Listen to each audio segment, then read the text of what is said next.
Okay, good day to everybody. Good evening. We're at the PundIT show number 6. We're live on the internet, and it's the end of the second day here. We're starting to lose track of the days. It's been exciting. There's been lots of stuff going on. Now you get the honour of kind of summing up what you've been hearing this afternoon. So we've finished with all the startup stuff. We've finished with all the launch and the innovation, and now we've got into the meat of the show. We've had a succession of CEOs, and some of the conversation has been pretty good. So. Sam, Shank, HotelTonight, we'll come to you first. What have you heard? What did you think? Oh, okay, that's quite interesting, or not? It was really interesting to see Steve Hafner's new house. Seriously, I think the big theme here, it actually started on Tuesday and Monday afternoon when earnings came out, and it was not good for the industry. And there's sort of this undertone of what's happening in online travel, especially for the legacy online travel agencies and that model. And is there something fundamental, is this peak OTA? And so a lot of people were looking to Glenn, who just got off the stage, to confirm or deny that. And I think as a good public company CEO, he didn't say a lot, but that's certainly what a lot of the chatter is around here, around there. Yeah, exactly. I mean, it's quite interesting. Yesterday, and this can bring us nicely to Alex. All the talk was about, maybe tours and activities is coming back. Alex, congratulations. Your organisation has done very well this week. People have been talking about it here. You've won an award, or 2 awards, I believe. So it's now 3, actually. It's now 3, so yes. Well done on the 3rd one as well. Well done. And a lot of when we were sat here yesterday yesterday afternoon's PundIT show was saying, it's tours and activities. Everyone's talking about it. It's a great buzz. We come on 24 hours, and everyone's talking about, is there a market correction going on? What's going on with the big legacy OTAs? So obviously you're quite disappointed that people aren't talking about you now, but what do you think as to what's been going on this afternoon with this talk of a market correction? Do you agree, or what do you think's going on? So for me, I think Sam is exactly right. It's really their job to go up there and say it's business as usual, right? What else are they going to say? Yep. I think it was really interesting when Douglas posed that one question about tours and activities right at the end with Glenn here. He didn't even name it. He just said that segment. So I think, for the big OTAs, what I'm thinking about is they're still looking at this as a very long-term play for tours and activities for sure. How long-term? I started in this business 6 years ago, and this is the first year where I'd say, PhocusWire is at least talking about the segment in a meaningful way. Will the OTAs talk about it in 6 years? I don't think it'll be that long, but I think it's still going to be a few years. The OTAs may still be talking about course corrections in their own model. That's exactly in 6 years' time. So Charlotte, we come to you on the end. You've been in there all afternoon, I understand. So what hit you? More or less, I think again at this level when you get all the big boys, and there was a lady as well. Let's not forget. I really enjoyed Cindy's kind of catch up with all of us. I just happened, like most people in the industry, to be very focused on the Chinese market. Simply not necessarily that we as a company are operating in the Chinese market, but really as a Western company, look at what the Chinese are doing and what they're doing right. So for me, rather than the chaps predominantly talking down what's happening on the stock market, I think Cindy was giving some rather practical advice, particularly to Westerners actually trying to conquer the Chinese market. And for me as well, there was a sentiment of what Ctrip possibly are doing really well in terms of their strategy around acquisitions, particularly of companies outside of China. I have a sense that they do that very well. Yeah, we were talking to Deep here a couple of hours ago, Deep Carroll from Make My Trip, and he's obviously going to talk in glowing terms about Ctrip because they've invested in this company. He's potentially turned things around. But, it's interesting that the Chinese companies, Ctrip in particular, is starting to branch out. Why do they need to do that? Because of a growth thing, or are they looking at some kind of strategic dominance in the same way that Expedia tried to do in the other direction? I think they're doing it for a couple of reasons. One is that they do want to be dominant, and they know they need to do that through getting local knowledge. The same way that every company in the U.S. that has tried to go into China hasn't been successful. Hafner was talking about this. Why is that? Well, it's very difficult from a cultural standpoint to understand the peculiarities of any market, and China is very different. Then there's also a relationship with the government that's important to have. that local players have a big leg With up. HotelTonight, did you get into Asia Pacific? Remind me, I can't remember. We're not in Asia Pacific right now. So it's Europe and the Europe Americas. and North America, right. Okay, and is it for those reasons that you've just talked about that you haven't It's tried? less that, it's more about we see really great opportunity in our current markets, and we have limited resources and we choose to focus them where it matters. I think the other reason, though, that Chinese companies are investing a lot overseas is because there's a lot of growth in outbound travel from China, and they see that as an opportunity for them to address their own customers and give them a better solution, and doing that through partnership makes a lot of sense. Okay, so one of the things that came up in the Hafner Gerstner English, I remembered, session, where there was a talk of this, making it a frictionless business, which in some respects seems probably quite unachievable because there are so many moving parts, especially when it comes to airlines and airports and things like that.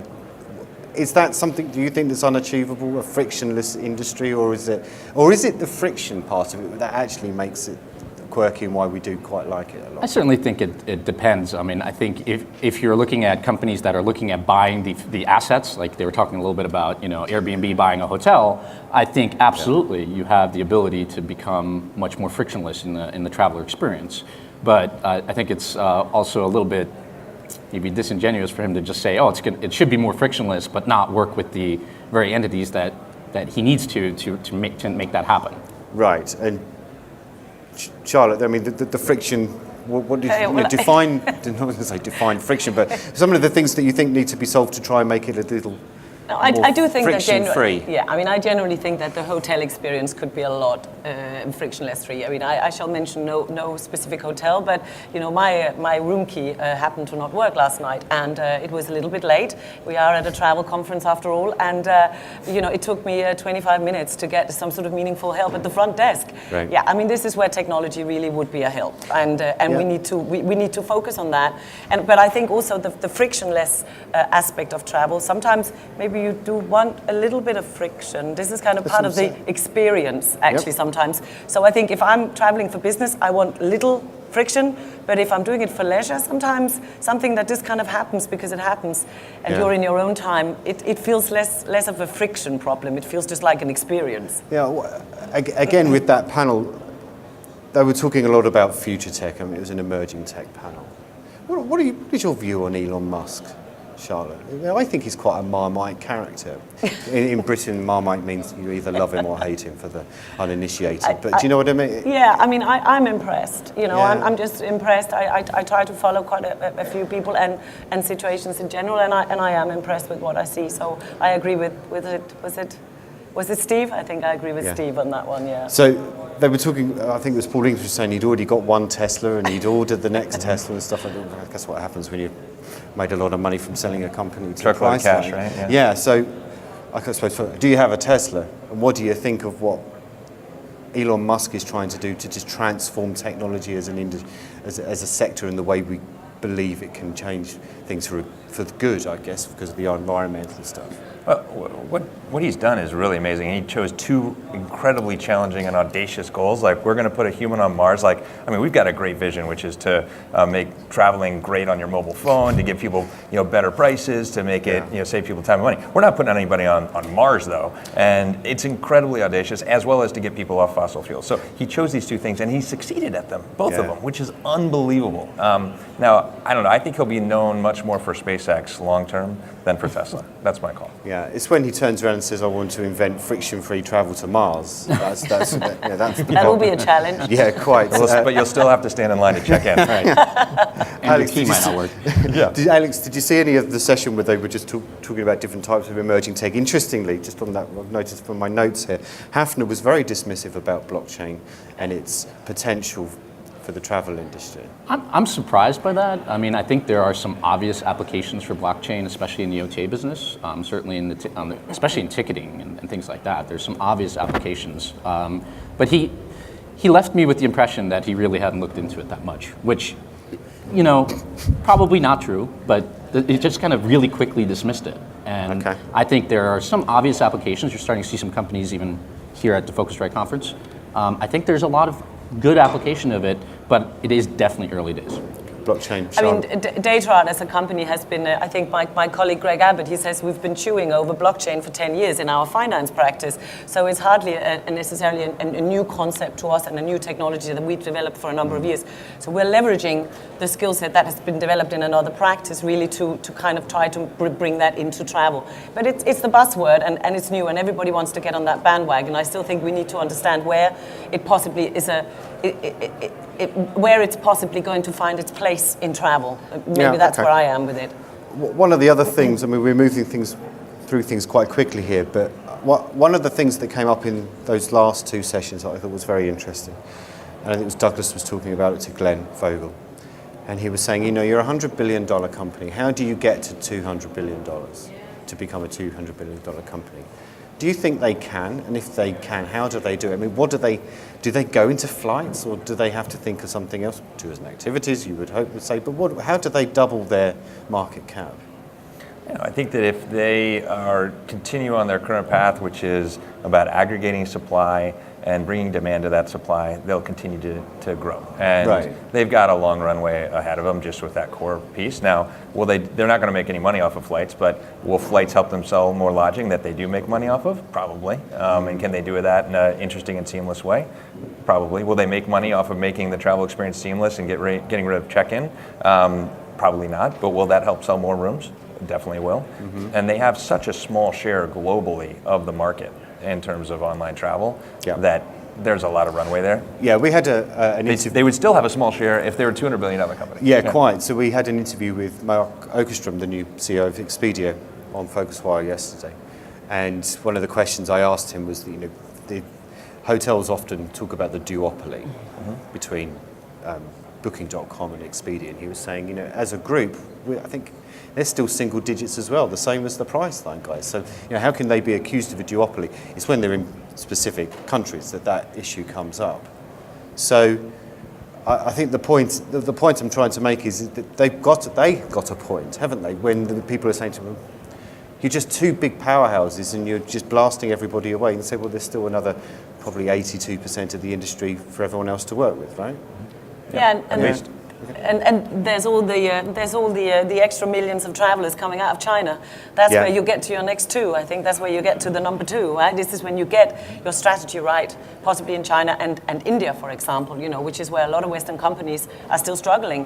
And there is obviously a lot of money in the taking there. It should also be noted that all those people complaining about the duopoly are still listing their product on us. Yeah, okay, that's true. So anything else that's come up this afternoon? We go with you, Alex? I thought it was really interesting just hearing Hafner's kind of obsession with cars and driverless cars and the physical assets. I think it's a really interesting area. I'm surprised we're not hearing more about the virtualization of physical assets in terms of these future-looking panels. He seemed to be onto something. I think I fully agree with him that the driverless car area is a massive area that should be looked at. We have this thing in the UK at the moment where they're doing driverless lorries. Yeah. They're going to test driverless lorries. So you have a lorry at the front and then another one, and then another one. There's going to be three in a row. Interesting. Which has caused a fair amount of concern about what happens when they get to a roundabout and things Is a lorry a truck? What?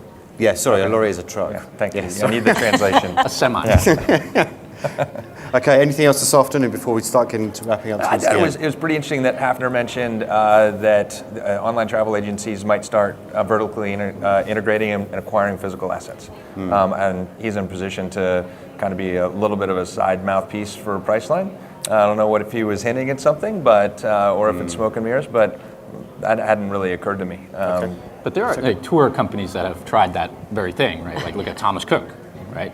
I wouldn't say they're like the bastion of the future of travel. Yeah. So. Well, Airbnb with their Airbnb branded hotel, right. Oyo rooms in India, is that sort of a path that Priceline would take? I don't know. There's something, it's worth thinking about for Absolutely. sure. Do you really think that they would do that? I didn't think so until Hafner said it. Right. That's where things start. I'm very interested in seeing and how I think there has for a long time been a certain arrogance by the West to think that we are very superior and can do things better than in a lot of other parts of the world. I think we're waking up to that. And I actually think that some of the Chinese companies that we've seen talk here and over the last couple of years, I think they're waking up a bit quicker than the West. Yeah. And I just think we really, really like, Glenn Fogel has said it again and again, and every speaking opportunity he just says, just watch it, just watch it. And I was in Shanghai a little while back, and I was blown away by everything, pretty much. That's true. So let's give Alex his moment of glory a little bit, and just tell us a little bit about the last couple of days. Obviously, it's been probably a bit of a whirlwind. You've won 3 awards, as you now corrected me as well. I mean, apart from your success, I mean, you probably saw a lot of the things that were going on in there. What else kind of shone through as things that you think would excite you other than your own business? I think I'll agree with Charlotte. I think a lot of the C-Trip session was really good. And it's just really interesting to come here and see how they think about, they're looking at our market, they're coming here looking at our markets and talking about how they see them. I think everyone that you see that's involved in a C-Trip and a lot of the other companies that are here, they are just impressively smart. They make their decisions based on data. There's maybe not as much feeling as there is in the West in terms of how the decision making is. I think that for me, it's always exciting to see that, and I look forward to seeing Sam, other things that you've seen this week on the innovation in inverted commas? I'm really jaded because I've been coming to this thing for 12 years, so it's really hard for me to see innovation. I do, just echoing what was said. So what was the last innovative thing you saw here then, before you got jaded? Well, what I latch onto, and it's interesting that it's being talked about, is the move to driverless cars. And I don't think anybody's spending enough time thinking about that and what that's going to do to not only the car ownership and freeing up resources for people to travel more, but what it's going to do to the physical structures that we have.